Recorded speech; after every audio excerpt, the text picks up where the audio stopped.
This is the Black Journalist on Journalism podcast, a ZMC podcast production.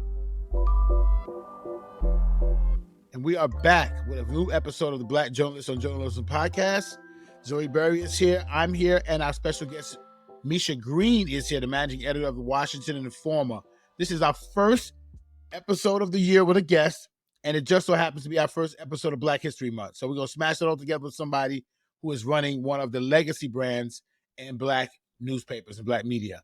Micha, how are you this morning? I'm doing well. Thank you for that introduction. I'm like feeling all fired up. It's Black History Month. We need to cue the James Brown. Even I want to get the show soon, but yeah, no. I'm Black and I'm proud, and I'm happy to be with you today. We're happy to have you this morning. Yeah, happy Black History Month.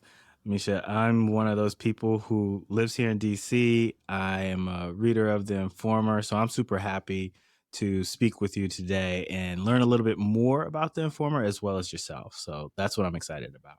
Well, thank you. Thank you for reading. And for all those in the world, just know that you can get the Washington Informer on WashingtonInformer.com. You can see full editions every week, as well as all of the news that you can use. And also subscribe. You won't be disappointed. So thank you for reading and following as Zuri and Donnell. Donnell has hit me and been like, he's seen our like MLK edition. Oh, I said I need a print copy. I don't want no digital copy. I said, Micha, you got to send me a print copy. I have the print. I was in the office yesterday and got a couple specifically to send to you. So, they are awesome looking. Yes. Zoe, I'm especially happy to have Micha here because she and I are in the same boat. We are running Black newspapers, legacy brands for our respective cities, Atlanta and Washington. Look, two of the last bastions of Black America. Yeah. That Baltimore, Atlanta, Washington, Chicago. That's how I feel anyway. Yeah. And I'm dying to talk to her about just when she got into the Informer. She's also worked for the Afro, another legacy brand, and just what it means to be working for a Black newspaper. Because I go to different colleges in Georgia and I talk to people about it. And the rooms that I'm talking in are not majority Black, which doesn't mean that they don't need to know this. I'm just saying they're not. And when I talk about it, it's always like, you get people in their seat like, wow, why is that a thing? Oh, really? Blacks have been making newspapers that long? Get out. And it's like, yes. There's a lot of experience. I always use the Washington Informer as an example of that. Papers that have been very important to their respective cities for a very long time. So I'm happy to have Micha here. That was one of my first guests on my to-do list for 2024, and I'm so happy she's here. Well, thank you. Yes, thank you for having me. And, it's wonderful to think about the fact that for 197 years, the Black press has been in existence. Yes. It's humbling. I'm sure we could get those numbers, but I can't imagine the percentage of African Americans who were able to read 197 years ago, much less legally be able to just openly have their paper, ask folks questions in order to get news out for other folks. This, one of my favorite things to say about the work we do is it's fearless. It's fearless journalism. Last week at the Black Press Midwinter Conference, the National Newspaper Publishers Association Midwinter Conference in Fort Lauderdale, the Reverend Mark Thompson spoke about how every person who is a member of the Black press inherently wears a hat of activism. And so when I learned about the Black press, more than just, oh, my parents are reading the Afro and the Informer, my grandparents used to have that sitting on their coffee table, those kinds of things, and really dove into the history of the Black press, it, for me, just felt like home. It felt like a place where not only I could share stories and be a part of informing our community, but it was also a place where I could be a part of making a difference and empowering the community that I love, the community that has made me who I am, and the community that really has shaped American culture. And so I wanted to be a part of that. I started in broadcast journalism, and I was studying at University of Maryland College Park when I had to get print or pieces published as a part of a class. You know, it was like 5 a semester or something. And so I was getting things published a couple different places, but the Afro was the first to really embrace me. And from then, I worked in broadcast, doing a couple of freelance opportunities and really enjoying the ability to tell stories on camera. My background is theater, which we can talk about a little bit later, but my background is theater. And so it was a natural transition. The hard part was filming my own packages and Mm. editing and things like that. But you know, because it was something that I always was intrigued by, I wanted to learn and dive into that. But in that process, I was also freelancing for the Afro, and I was turning a lot of my digital packages to print stories. And, you know, I was young and broke and like, oh, if I can make a little bit of money on this video and then a little bit more on a story, like I need to get my print game up. And Double up. so that's what I was doing. And, you know, to make a very long story short, in the process of that, I had a piece that was gaining a lot of attention sort of on the Afro website and just in the world in DC. And my predecessor at the Afro ended up uh, taking a new job. And so it was one of those things like, well, Misha's been doing a lot. Would you like to apply for the position? And I was like, as an editor, what? At that time, you know, I think 100, it was in the late teens, maybe early 20s, some odd year paper then. And I'm like, you know, I don't know, but I jumped in, and it was the best decision in terms of just helping me really find a place in the Black press and really find a home in the Black press. And so I was there from as DC editor from 2017 to 2022, March 2022. Mm. I left there, went to the Baltimore Sun, and got an idea of what it was like working full time in mainstream media. And, you know, at the time, absolutely loved it. I did not leave the Sun because I wasn't appreciating the opportunity. They were actually really, I think, leaning on me for my Black press background in many ways to sort of bring that innovation that I, you know, had to do as an editor at the Afro and some of the communities that I was able to touch at that time.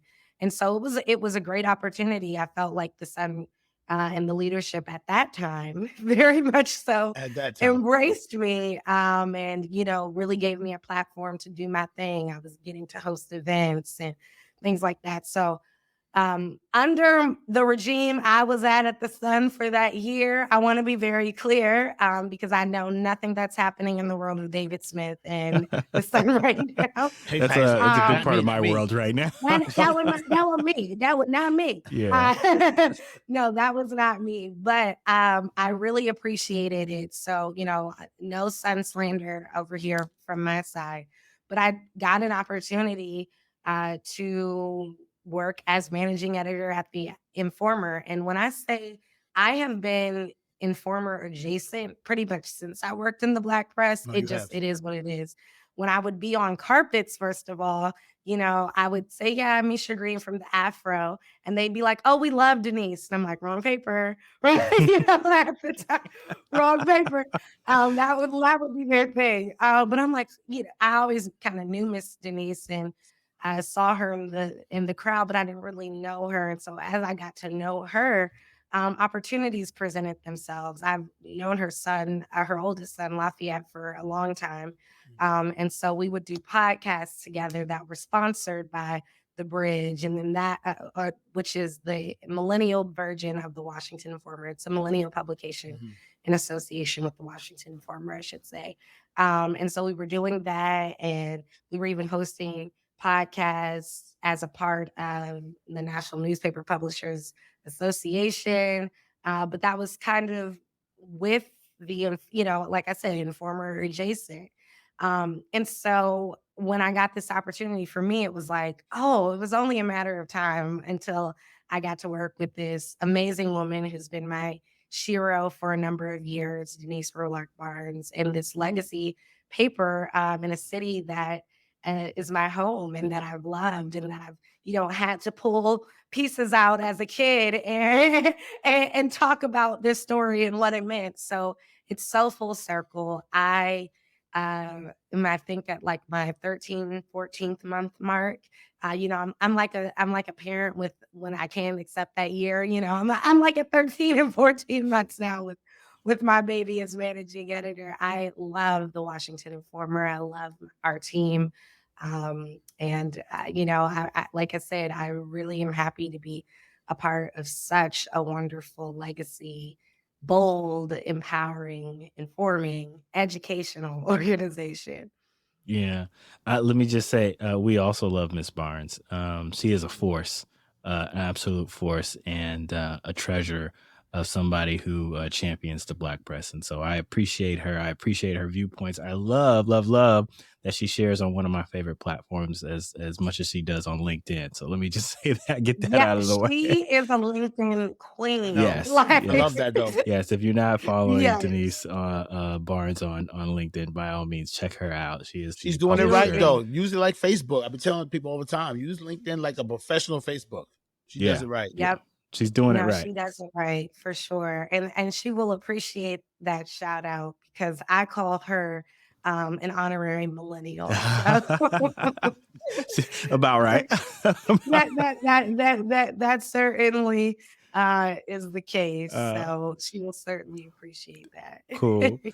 I want to take a step back to a couple things that you mentioned. So first, let's start with, you said you started in theater, and I I'm did. interested in this because you got a degree, I believe, in theater as well, right? And you're an actor. Talk to us about that. Yes. I am. So theater was really the majority of my life. The fact that I am a journalist, it still has me scratching my head sometimes. I mean, I love what I do, but it was not the trajectory that I was on really since I was a kid. I went to an arts middle school and I had to audition to get in this middle school, and my Where major was was this? drama. This was in Prince George's County. It was Thomas G. Pullen Arts Focus School. I think you know what? I need to do the digging into it. I know it still is. It was a magnet school when I first went, and then it got lost that title and became an arts focused school. But last I heard, they're still around and doing some awesome things. A lot of their alum have gone on to do great things, including some of the folks in my class. And so, yeah, I loved Thomas Pullen. From Pullen, I went to Duke Ellington School of the Arts Mm-hmm. in Washington, D.C. And Very again, I famous. majored in very famous. I majored in theater, same department of Dave Chappelle and Lamont Rucker and Tracy Jade, and the list goes on and on and on.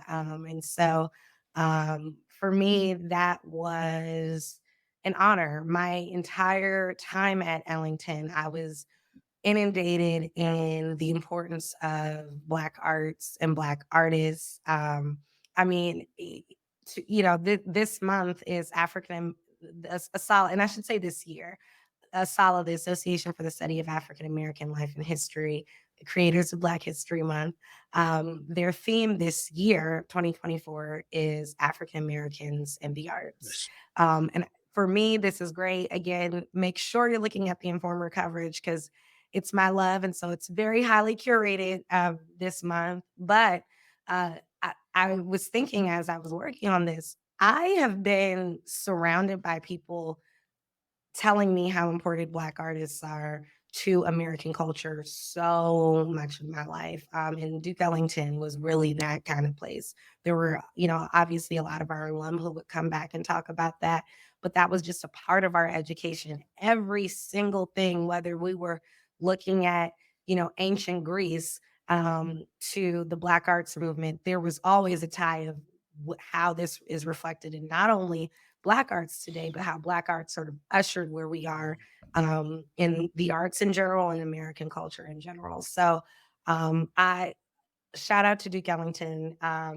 all the ways. It was a great, great, great, great, great 4 years of my life.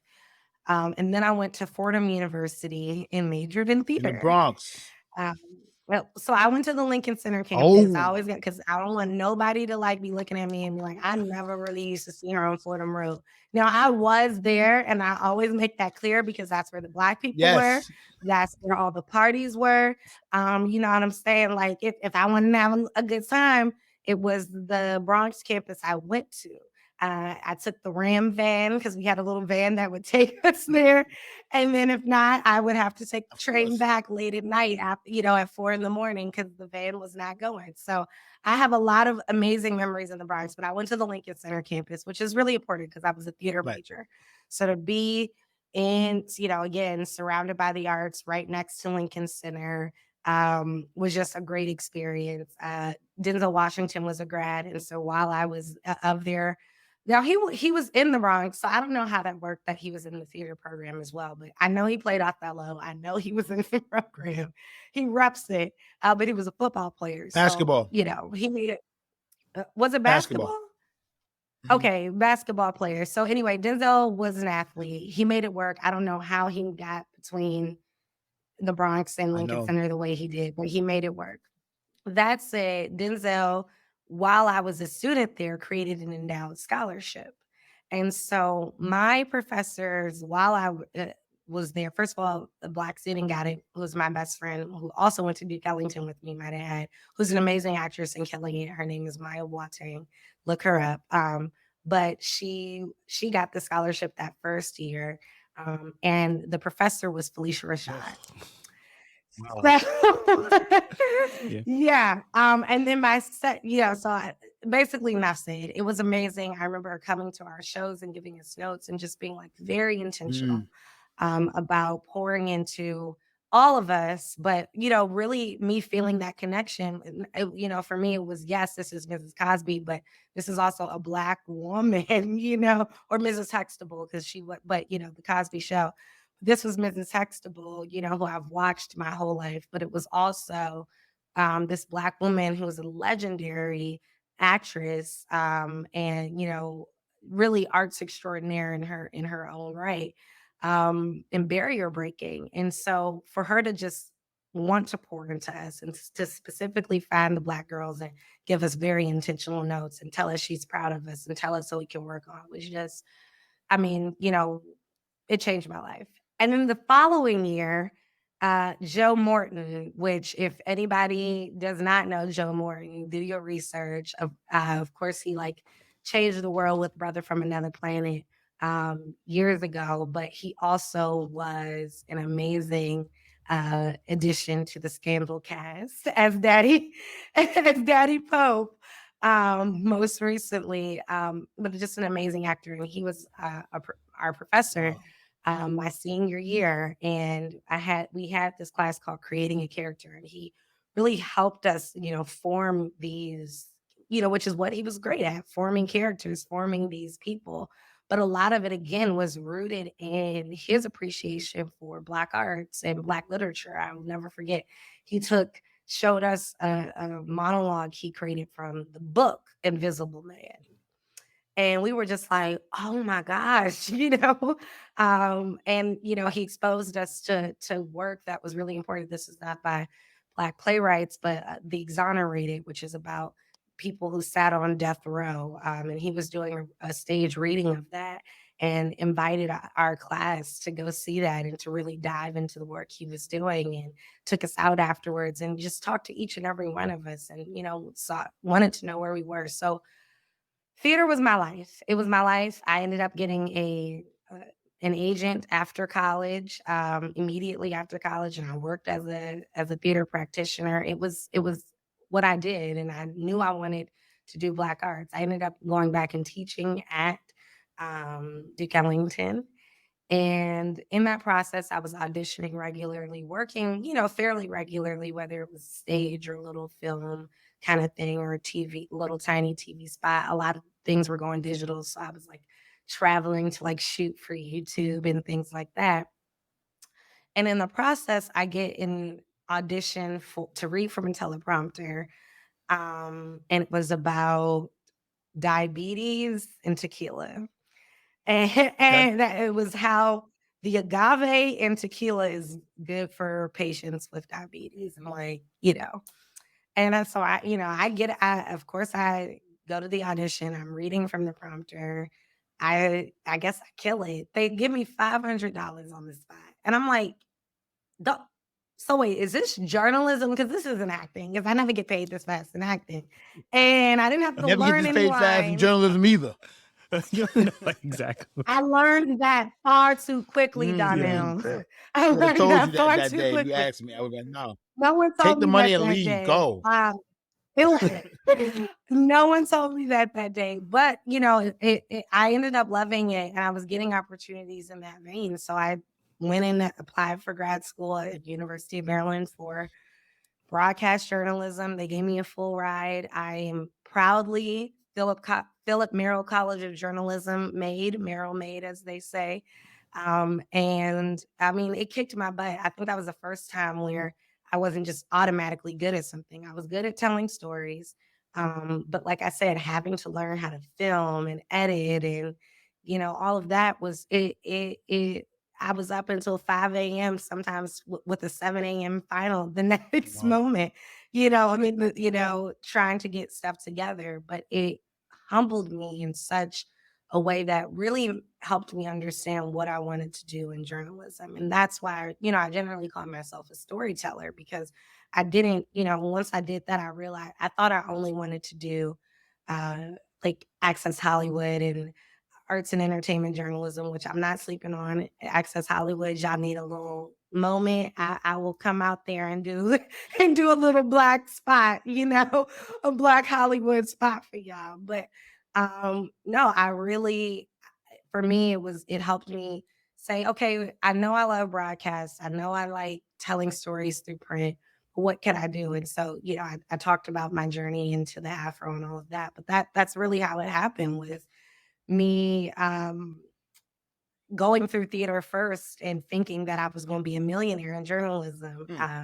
Again, quickly found out that was not the case, but did understand that I didn't just want to be an actor, didn't just want to be a journalist, and just want to be a teaching artist. I kind of wanted to do it all. And the Black press not only allows you and give you that opportunity, but you kind of have to be that. You have to be an educator. You have to go into these schools and the universities and inform people about the Black press. You have to be an activist. You have to be a storyteller in all ways, because we're not going to tell the same stories that mainstream does. And we have to find them. We have to have a pulse on it in a way that other folks don't. So, Let me just um, say, this yeah. is an amazing story, and I It and is I cool. love every bit of this. I love every bit of this because it tells you sort of the different influences that draws people into this profession. But also, we just got some major shout outs just in this little bit, right? We heard Felicia Rashad's name, Daddy Pope is in here, Joe Morton. I mean, like, come on That's now, cool, man. this is a good episode. Thank you. we, Look, we we gotta do, tag them all. yeah. I hope they're looking at this and proud. There you go.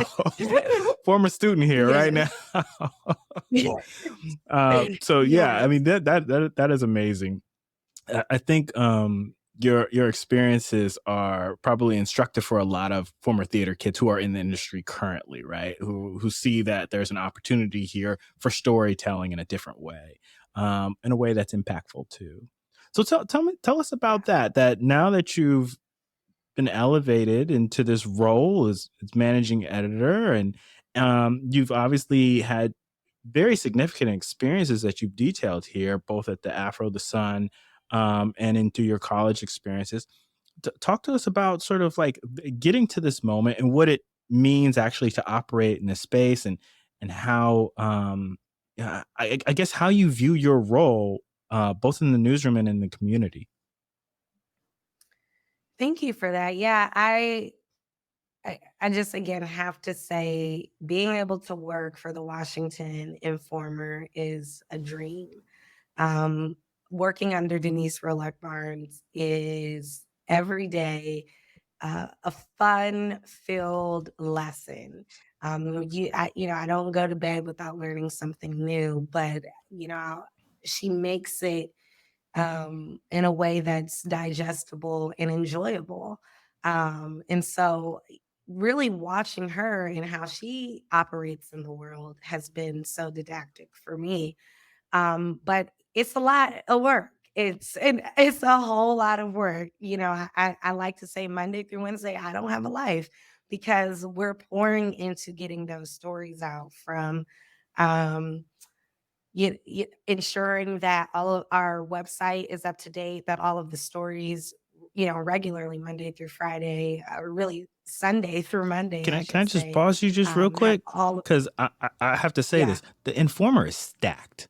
Like unlike Oh, yeah. most, I get around and I take a look at all of these newspapers, and I can tell people who aren't in the DMV, who don't know, the Washington Informer is stacked. It is a huge newspaper that It's comes out heavy. every Thursday. So Yeah. when she says she doesn't have a life, Yeah. that's what she means.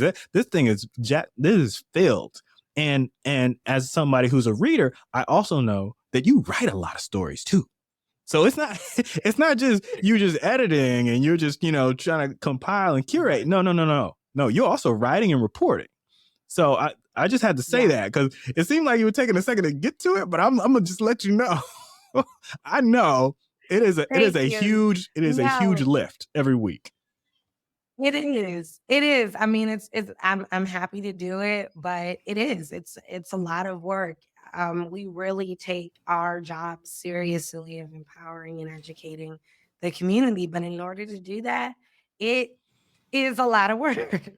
And so it for me, again, it's been a journey of just, figuring out how to do everything that I want to do while also staying true to the legacy and making sure that people get the news that they want and can use. And so every single day, I mean, I don't wake up with a new challenge that I'm excited to face. We're approaching our 60th anniversary this October. This is our 60th anniversary year, and so it's been a great opportunity to figure out how we're going to not only honor the legacy of the paper, but really think about the next 60 years.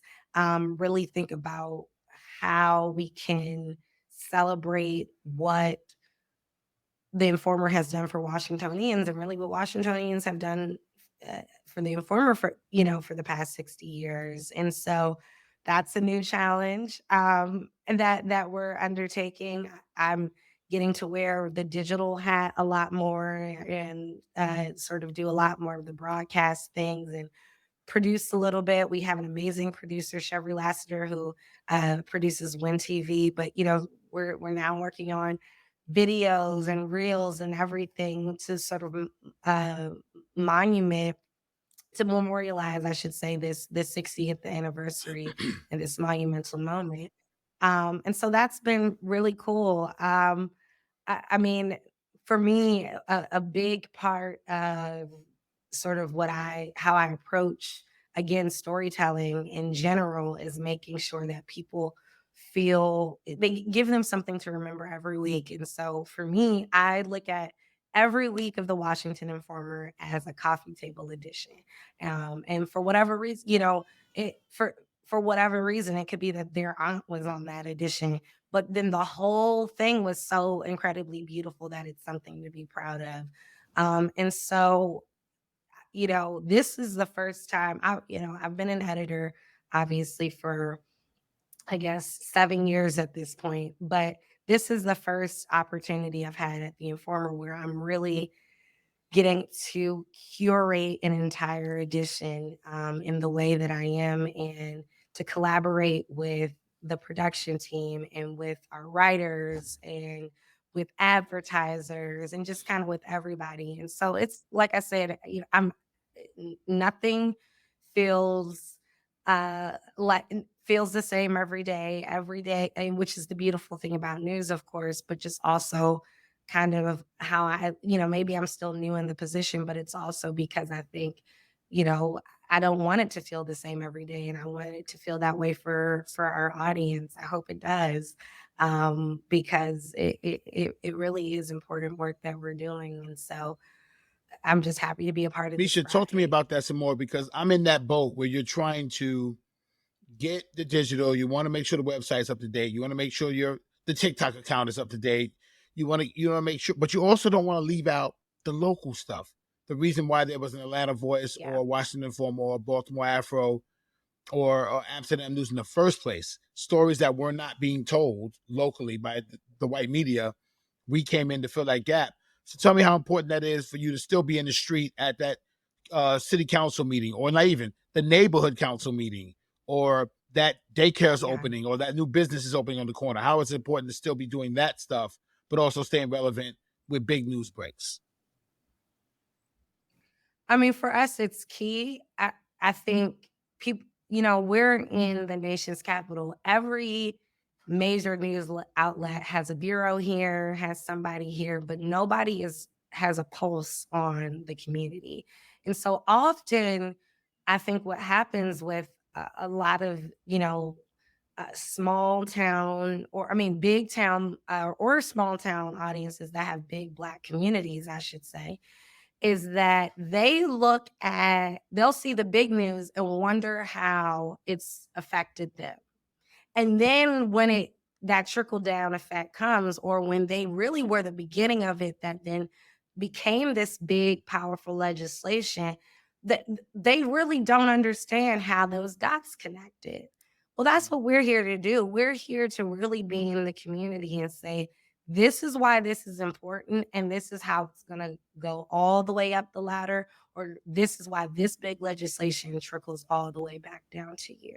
And particularly with DC not being a state and us having a lot of things that affect us, federal legislators of, affecting our decisions.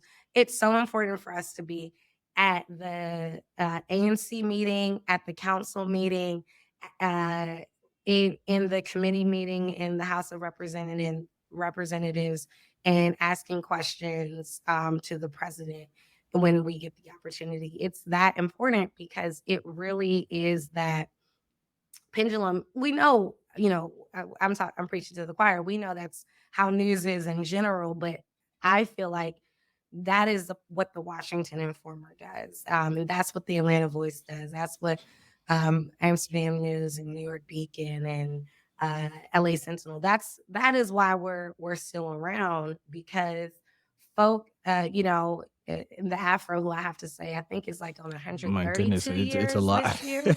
Yeah, yeah. Whatever it is, it's a Amazing. lot. It's like crazy. It's a lot. But yeah, we're still around because we need to be that, um really, that wake up call in the community that says this is why this news is important. It also, I think, helps everybody really keep a pulse on what's happening. I mean, we're telling stories about small little streets that in DC that has, but there's, even though it's a street, it's displaced hundreds of people, right? That's a story. We're now diving into pieces about environmental justice that nobody's talking about. We're diving into the intricacies of health stories that no one's talking about, that's affecting us right here. And so it's key. We can't forget about those, council meetings, or those small neighborhood meetings, or even, the I always say, the brown man on the street who is just giving the news and telling you everything that's happening. Talk to him. He's going to give you the story. And I encourage everybody. This is not just for DC. I found that when I was in Birmingham last year for the National Yes. Association of Black Journalists conference, I had just, I got into a place where I couldn't do the organized things anymore. I was tired, That convention center and is massive, I man. was late. I had for no reason. It's massive. For absolutely no reason. And let me shout out Birmingham because those people They really were. were They were. very helpful in They were. helping us get from place to place. But it Mhm. just was a lot. I got Yes. my steps in, no question. Um, that that conference. And so by that Saturday, I just wanted to explore on my own. And I ended up going to the 16th Street Baptist Church where the four little girls were unfortunately bombed and killed. um, the 60th anniversary was that of that Mhm. was last year, last September. And so I just happy, I was by myself, which might not have been the best idea for a black girl, but it is what it is. I just started talking to somebody, and again, so we talk about fearless journalism. And the man I was talking to, who was unhoused and asking for money, lived right across the street from the 16th Street Baptist Church the day of the bombing. And we had an Wow. amazing conversation. I got a great interview. And, we were able, it wasn't just about obviously we know it was a tragedy. We know that um, it was terrifying. We knew that it was, ridiculously crazy right after the amazing March on Washington to have that. And that was supposed to be a wake up call for Black America, but we also didn't know what it smelled like, you know, and didn't know how his house shook when it happened. And, for hours, he couldn't even leave his balcony because the marshals were out and checking things. That was a story I got just talking to a man that probably don't get me wrong. Y'all know when you don't got no cash and you're just trying to keep it walking, keep it moving because somebody is asking you for money. That was going to be me. But I'm like, I have a dollar or two and I'm going to talk to this guy and see what he has to say because he sounds like he knows something. And it was an amazing interview. So I encourage folks, go to the community. The stories are certainly out there at the press conferences, but the stories that I think make an Zuri, impact. this is Absolutely. why we started this podcast. Is this not why we started this podcast? Yeah, To absolutely. get that story? Because Absolutely. how we get that story from a journalist if we don't have these conversations? Yeah, that's beautiful. Yeah.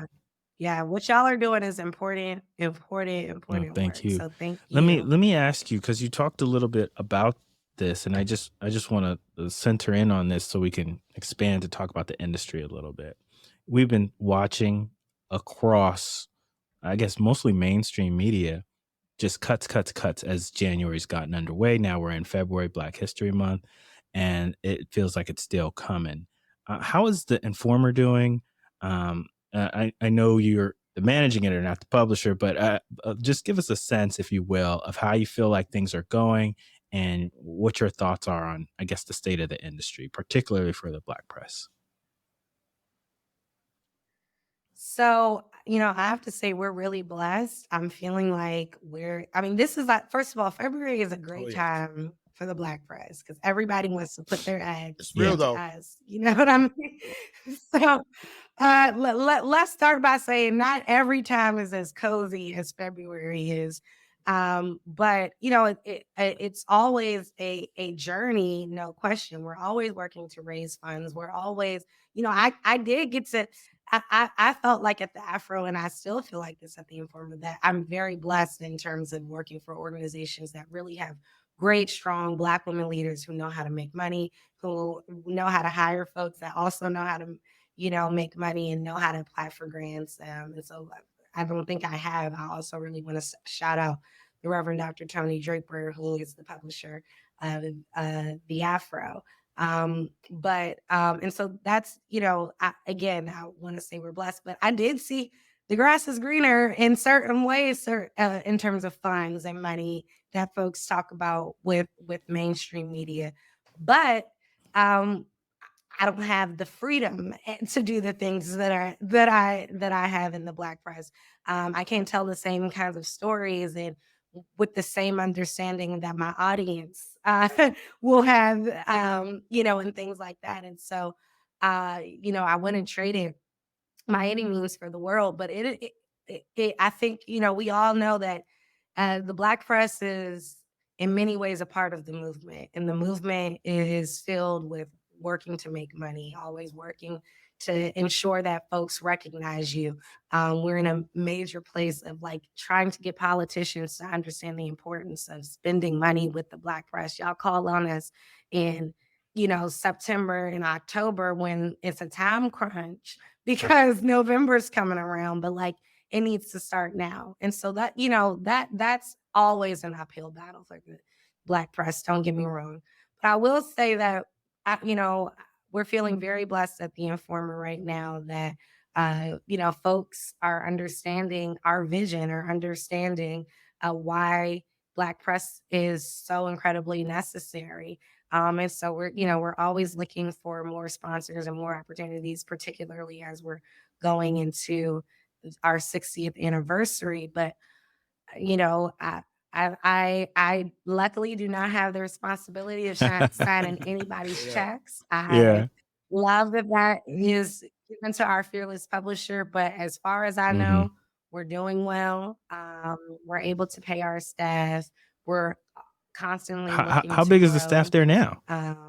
And so this is a great question.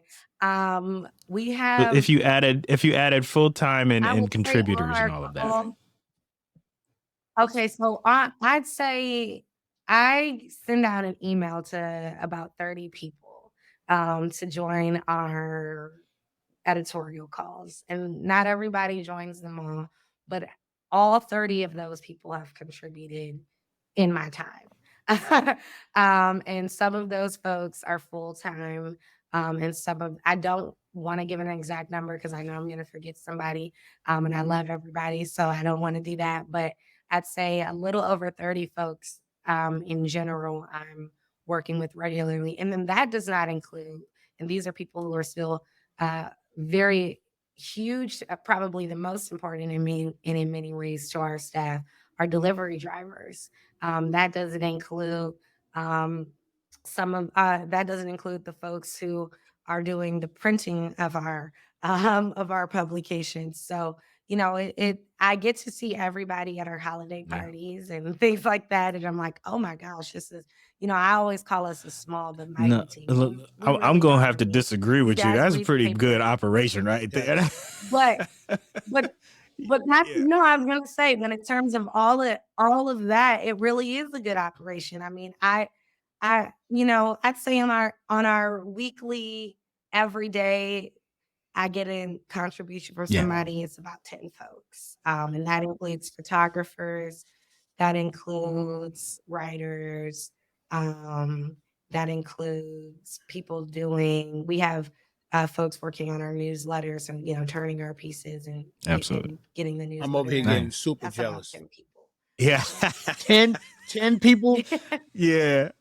But y'all see how for sure. well, see how thick our paper is. I think this week is Can was can like I can I just 72, or can I it's a just make a big comparison just real fast? So you just threw out the number 72 for how thick your paper is. And that's what I'm talking about when I say stacked. yeah, I was looking at the Baltimore Sun the other day, 36 pages. And a lot of it yeah, wire. yeah, A ton. And so A ton. and so yep. there Most is were a difference that you're getting with the Black press in the Informer. It is a free paper, and you are getting way more in terms of contributions. Because if you're reading the paper, you know that Misha is bylining at least 3 or 4 stories, and you're getting a whole bunch of contributors. We're talking about 10 people who are doing not just one, but sometimes 2 pieces. And so I just think like it's the value is there. right. It's there. I do thank you for that because I hadn't put it into that perspective. But yeah, I just counted my lineup for this week, and we had 9, if not 10. I think I counted myself, which would have thrown it off. But at least I'm not going to count myself, and 9 contributors. And yes, a few of them are full time staff, but a lot of these people are doing this while also working as professors, while also working as attorneys, while also just like, attempting to make sure their health is in order and scheduling doctor's appointments. So I'm really thankful for our contributors in all ways. Yeah, absolutely. Um, Yeah. I would be remiss if I didn't ask you what your thoughts are on the state of the industry right now, seeing how, again, just as I mentioned before, there's been so many cuts. Like, do you have a positive outlook for this work that we do? I mean, what do you think from your perch at the Informer? Oh, Zuri, this is why you do what you do. All the great questions. No, I guess I am at a place of we have to stay optimistic because what else can we Right. do? I mean, it's a bummer to see these publications. The Messenger had I don't won't say had not necessarily paid their dues and didn't time as much as some of these other folks that we're talking about, but to see the Messenger, to see Sports Illustrated, okay, to see a lot of these big names having to lay off staff or completely close down is so incredibly unfortunate. But we've seen it before. I remember in like 20, maybe 2016, 2017, that happening. Now we know it was correlating with that politically and just people questioning the value of journalists and news in general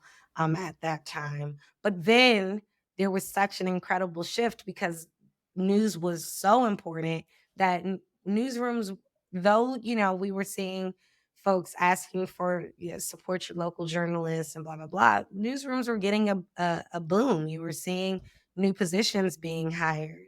I think what is really telling is what happened in the Supreme Court last year with looking at affirmative action and now how it's reflecting in our newsrooms and really just organizations in general when it comes to DEI. You're seeing a lot of people losing those kinds of jobs. And so again, in the process, even I look at the Post, this great legacy organization that, had to offer these buyouts. And all I can say is we got to keep journalism going no matter what's happening, and that the Black press is more relevant, more Yes. needed than ever because of that. I mean, again, I'm so thankful that we have not had to cut back on our reporters. But I've been in newsrooms where that's happened, and I remember it, and I remember having to make that call. It, Um, and it's not fun. And I've been in that same newsroom yeah. when we had an upswing and we're able to hire new people and create new positions. And so it's the ebb and flow of journalism as long as we're doing the work, as long as we're focused on telling the stories. And really, I mean, it was, again, a blessing to be at NMPA last week because it was put into perspective of why we needed to do the work that we're doing in such a large way, because you're talking to people in Alabama and you're talking to people in Sacramento and you're talking to people in Nebraska. I have to shout out Terry Sanders, who is Simone Sanders' mama. But she always says, yes, there's Black people in Nebraska, who's the publisher there. Yes. But we're making we are so needed. The Black press is so necessary right now because as we're seeing these newsrooms suffer from a real attack on journalism. Let's make that clear. A real attack on people being able uh, to to share facts about the world. We're also seeing people saying, but you can't mess with the That's Black fact. press because we're gonna roll up our sleeves We can do a lot with a lot and get less. to it. Yep, and we And always we always have. have, and we always have, and we don't have a problem in doing so. Um, We say that and we love that saying, but I would also argue that you could say at this point in time, it looks like we manage our businesses better too. yeah, Because if you look at some of these larger organizations and the cuts that they've had to do, that's an issue with management. That's an issue with yeah, financial planning and forecasting. Mm-hmm. And it's very strange that we don't seem to make that connection. It's like we know our limits, We know how to Yeah. manage our money. We know how to budget. Yeah, we know how to We budget. know our limits. We know how to ration in a way that everybody is still getting fed at the end of the day, and that we can still feast when it's time to celebrate. We can still, you know, have those moments. It all is ancestral. It's all ancestral, and I mean, you know, I don't want to take it there, but I think about those folks who are our enslaved ancestors who were making, you know, lavish meals out of scraps, you know, and things that we're still, you know, now you'll go to these white owned I know, for real. establishments who are saying it's southern chic southern cuisine, you know what I mean?